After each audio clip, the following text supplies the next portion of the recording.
about NEET eligibility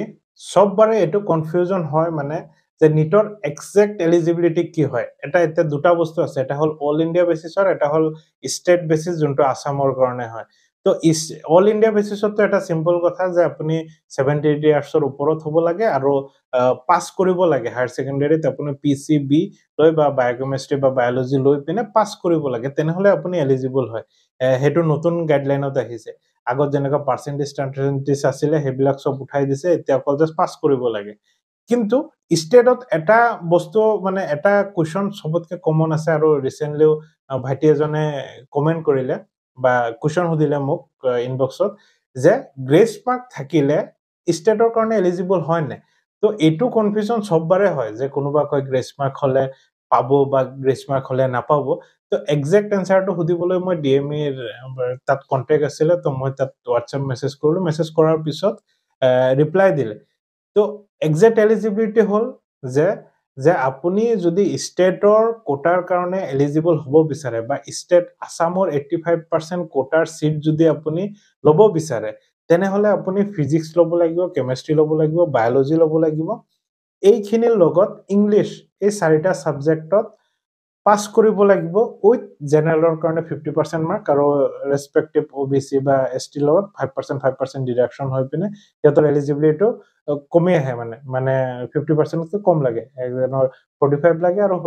40 লাগে তো এই 50% জেনাৰেলৰ যোনখিনি লাগে এইখিনি হল ফিজিক্স কেমিস্ট্ৰি বায়োলজি আৰু ইংলিশত 50% মাৰ্কস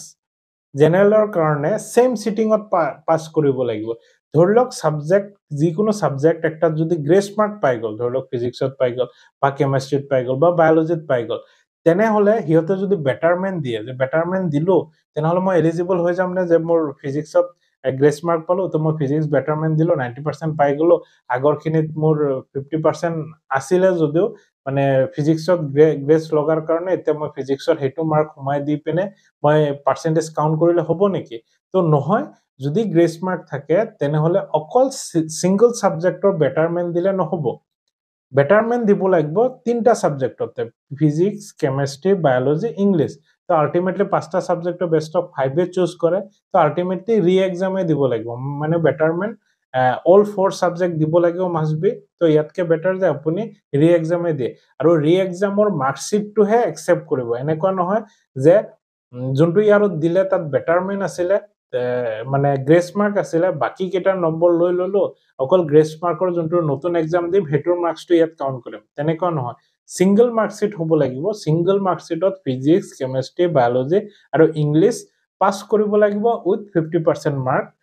50% থাকিব লাগিব উইদাউট গ্ৰেস মাৰ্ক মানে তিনটা মিলাই কালেক্টিভলি 50% লাগিব আৰু পিসিবিই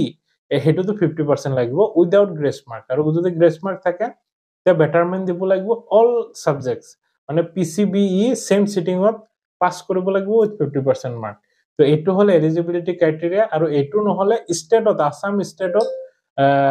এডমিশন লব নোৱাৰে কিন্তু অল ইন্ডিয়াত হেতু দিয়া নাই যোনটো লেটেস্ট 2023